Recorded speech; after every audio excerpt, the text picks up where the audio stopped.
He can't get his key to work.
Good afternoon.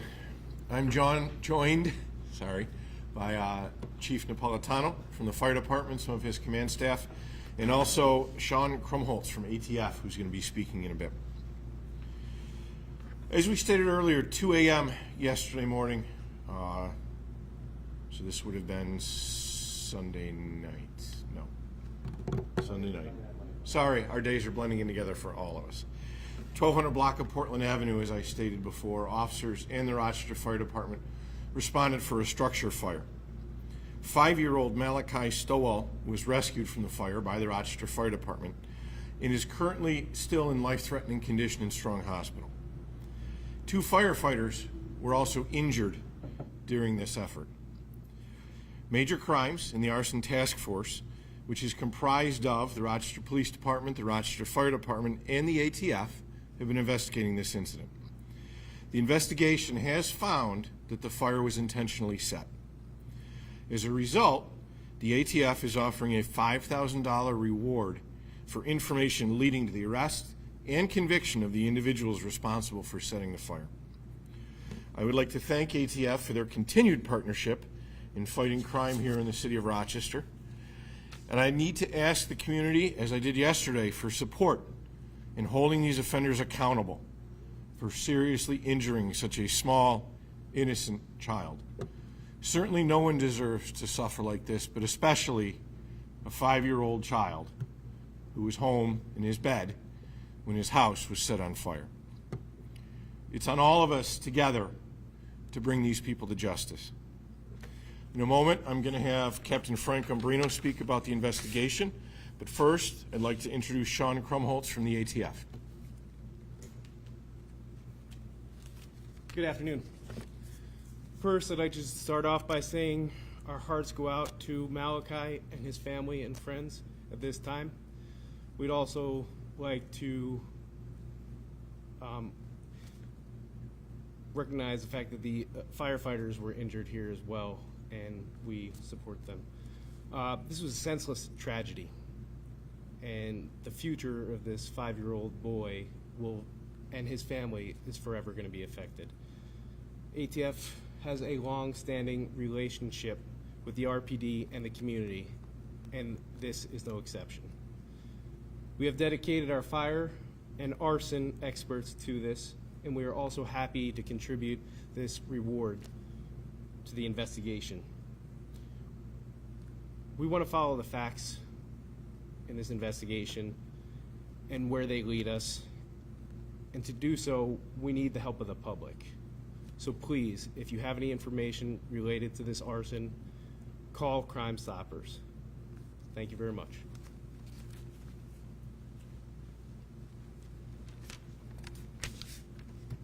So on July 29th, at about 2 o'clock in the morning, the Rochester Fire Department responded to 1290 Portland Avenue for the reported structure fire.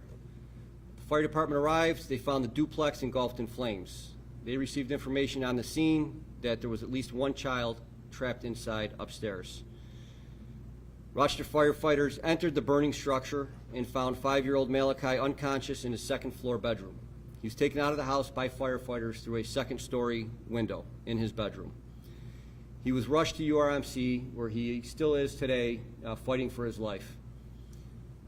Investigators from the Arson Task Force, which consists of the RPD Major Crimes, RFD, and ATF, were quickly able to determine that the fire was in fact intentionally set from the outside of the residence at the point of entrance. The investigators believe the fire was set by more than 1 person. The suspects may consist of males and or females. Malachi lives at 1290 Portland Avenue with his parents. On the evening of the fire, the parents were out of town, and there was a 19-year-old babysitter that was spending the night to watch him.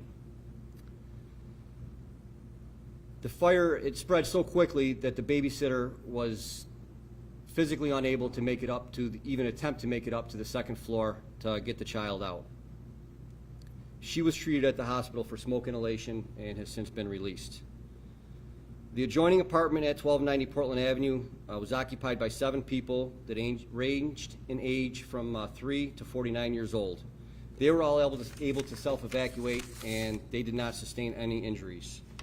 The structure was, in fact, completely destroyed by the fire. The Red Cross was there that night, and they continue to assist in finding housing for the affected families. While battling the fire, 2 Rochester firefighters sustained injuries attempting to save the child. One suffered back and rib injuries from a fall, and the other suffered burns to his upper body. Both have been treated and released and are still recovering. As far as the investigation goes, it's still too early to even discuss motive in this case. Quite frankly, the motive is irrelevant. You have 2 injured firefighters, and you have a 5-year-old fighting for his life. There's people right now in the community who know exactly what happened, why it happened, and who did it. We'd like those people to close their eyes for a minute and just imagine that the 5-year-old right now in the hospital on a ventilator with burns over 75% of their body is fighting for their life. Imagine if that was their son, their daughter, their niece, or their nephew. We're talking about an innocent 5-year-old child right now whose life has drastically changed forever, assuming that he even gets to see the age of 6. We're asking anybody that lives in the area of the 1200 block of Portland Avenue, please check your video cameras. If you see anything on the night that this happened, which was Sunday night into Monday, around 2 o'clock in the morning, please call us. If anybody has any information at all, please call the investigators so we can get closure in this case. And with that, we will take a few questions. Councilor Reno, can you discuss, I think the glaring question is there any indication if there's any connection to what happened physically, or are you able to speak on that? Yeah, there's no connection whatsoever, as far as the investigation has told us up to this point. Can you go into detail on what led to that confirmation that this was arson? I cannot get into specifics, but what I can tell you is that the investigators that were on the scene, quickly obtained evidence that clearly indicated that this was intentionally set at the point of entrance into the dwelling, which made it extremely difficult for rescue efforts for the child. I have a question for fire department. I'm hearing there was some effort to secure a second line of water right off the bat. There was an issue with the fire hydrant. I was told this didn't hinder the rescue, but did it pose a great challenge? It's Rochester Fire Department's policy to always obtain a second water supply as standard practice. There was a problem with the fire hydrant. We already had established the second water supply. In most cases, we actually established secondary and tertiary water supplies in the event there's an issue with the primary attack line. That did not hinder our firefighting operations at all in any way, shape, fashion, or form. How are the two recovering at home? How are they doing? At present, as you said, they are recovering at home, and hopefully they'll make a speedy recovery. Can you speak to just how tough it is to see your members, suffer and they're sacrificing their life on the line? It's very powerful to hear that this happens to them. That's a great question, and it's hard not to get emotional. As fire chief, I have 510 family members. When they swore their oath as recruit firefighters to lay their life down and to protect people and property to an inherently dangerous job, regardless if it's firefighting, rescue operations, emergency medical, it's very difficult to see 2 of my firefighters injured, and we wish them well. We support them. We'll do everything we can to get them back to health. But it's difficult. It's difficult for me as the fire chief, and it's extremely difficult for their partners on their respective engine and truck companies. Thank you. Thank you. Councilor Reno, can you just expand on the suspects? Any descriptions, any leads, anything maybe to help the public, any direction? Yeah, I really can't. What I can say is that there was definitely multiple suspects, more than one, and they might be men, they might be women. But beyond that, as far as anything more specific on them, not in a position to release any of that right now. People talk. If you see something, please say something. If you hear something, please call us and tell us. There's no doubt in my mind there's other people out there that know what happened and who did it. Have you gotten any leads yet so far? Like any, the investigators have been working, all night, all day. We do have leads that we are pursuing, but we're certainly going to need, help from people that have some knowledge on this to reach out to us. Are you able to elaborate at all on how this fire was set or it spread? Yep, I'm not going to talk about any type of accelerants that were used at this point, just we can't jeopardize the investigation. What I can tell you is that, the fire spread, almost immediately, the entire building was engulfed. It was very rapid. Do these suspects seem like they're criminally experienced, or sometimes we see things happen and it sounds like the suspect has been sophisticated in knowing what they're doing? Can't say at this point in time. It's just the level